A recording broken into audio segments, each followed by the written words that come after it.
মৰমৰ ছাত্ৰ ছাত্ৰীহঁত আমি আজি শিকিম ক্লাছ 9ৰ ইউক্লিড জ্যামিতিৰ পৰিচয়ৰ অনুশীলনী 5.1ৰ কুৱেশ্যন নম্বৰ 3 ইয়াত কৈছে যে তলত দিয়া স্বীকাৰ্য দুটা বিবেচনা কৰা এক নম্বৰ কৈছে প্ৰদত্ত দুটা নিৰ্দিষ্ট বিন্দু এ আৰু বিৰ বাবে তৃতীয় এটা বিন্দু সি পোৱা যায় যি এ আৰু বিৰ মাজত অৱস্থিত দুই নম্বৰত কৈছে একে ৰেখাত নাথাকিবলৈ হলে অতি কমেও তিনিটা বিন্দু থাকে এই স্বীকাৰ্য দুটা কিবা সংজ্ঞাহীন পদ আছেনে এই দুটা স্বীকাৰ্য সংগতনে হিহতে ইউক্লিড স্বীকাৰ্য মানি লয়নে ব্যাখ্যা কৰা প্ৰশ্নটোত কৈছে প্ৰশ্নটোৰ বহুত কেইটা প্ৰশ্ন আছে চাওয়া প্ৰথম কৈছে এই স্বীকাৰ্য দুটাত কিবা সংজ্ঞাহীন পদ আছেনে তাৰ মানে ইয়াত সংজ্ঞা থকা আৰু নথকা দুই ধৰণৰ পদ আছে আমি আলোচনা কৰি আছো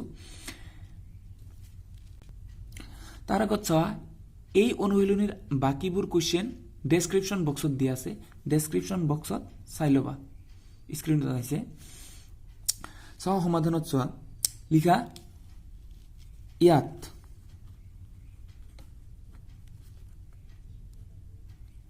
সংজ্ঞাবদ্ধ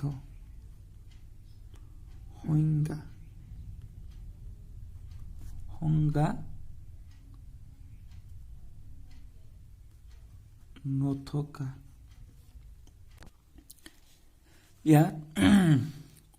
ইয়াত সংজ্ঞা নথকা বা অসংজ্ঞাবদ্ধ পদ আছে এইবোৰ বিভিন্ন পৰিস্থিতিৰ সৈতে জড়িত লিখি দিব পাৰা এইবোৰ বিভিন্ন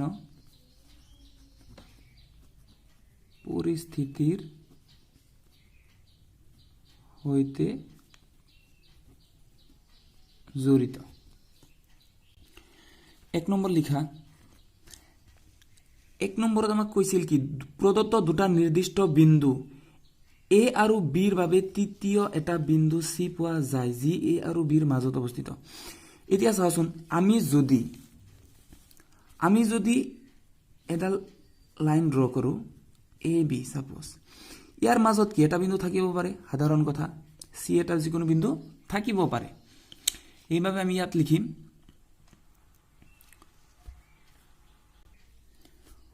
ওয়ানৰ মতে তাৰমানে এই আমাৰ প্ৰশ্ন যেটো ওয়ান আছিল এই ওয়ানৰ মতে এ আৰু বি দুটা বিন্দু দিয়া থাকিলে এ আৰু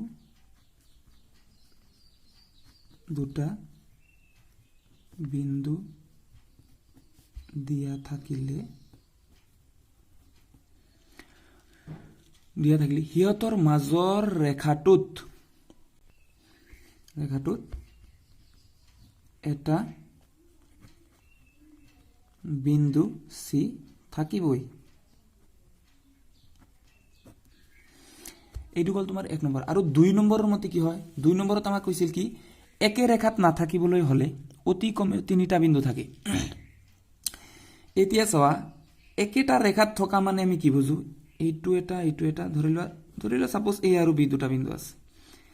ইয়াৰ মাজত সি এটা যিকোনো এটা বিন্দু আছে তেনেহলে কি হ'ব এই বিন্দু তিনিটা কি ক'ব এক ৰেখীয় বুলি ক'ব বা একা ৰেখাত থকা বুলি ক'ব এতিয়া চাওয়া ইয়াত এটা বি বিন্দু আছে সাপোজ ইয়াত ধৰি ললো আৰু এটা বিন্দু সি আছে তেতিয়া আমি কি ক'ব পাৰিম এই বিন্দু তিনিটা এক ৰেখাত নাই তুমি যদি ইয়াত লাইন ড্ৰ কৰি দিয়া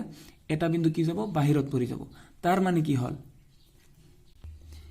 এ আৰু বি বিন্দুৰ বাহিৰে সি বাহিৰত এটা বিন্দু লব পাৰো ইয়াৰ বাবে আমি লিখিম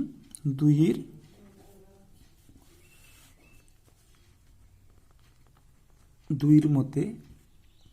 এ আৰু বি বিন্দু দিয়া থাকিলে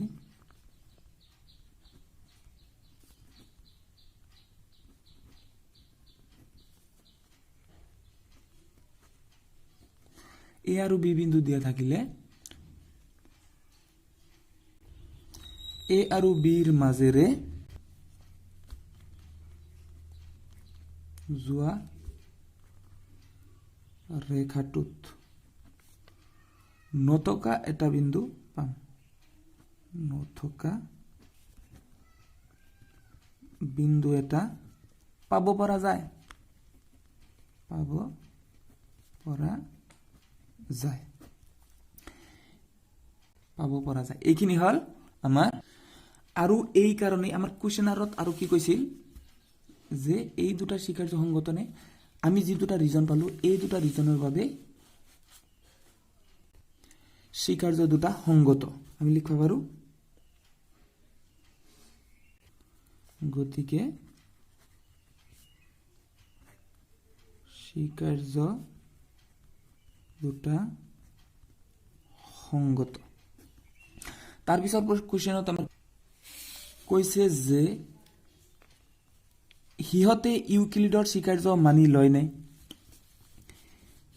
এইবোৰে ইউক্লিডৰ স্বীকাৰ্য মানি নলয় ইউক্লিডৰ স্বীকাৰ্যৰ বিষয়ে ইন্ট্ৰোডাকশনত আলোচনা কৰা হৈছে ডেসক্ৰিপশন বক্সত আছে চাই ল'ব পাৰা আমি কি লিখিম হিহতে ইউক্লিডৰ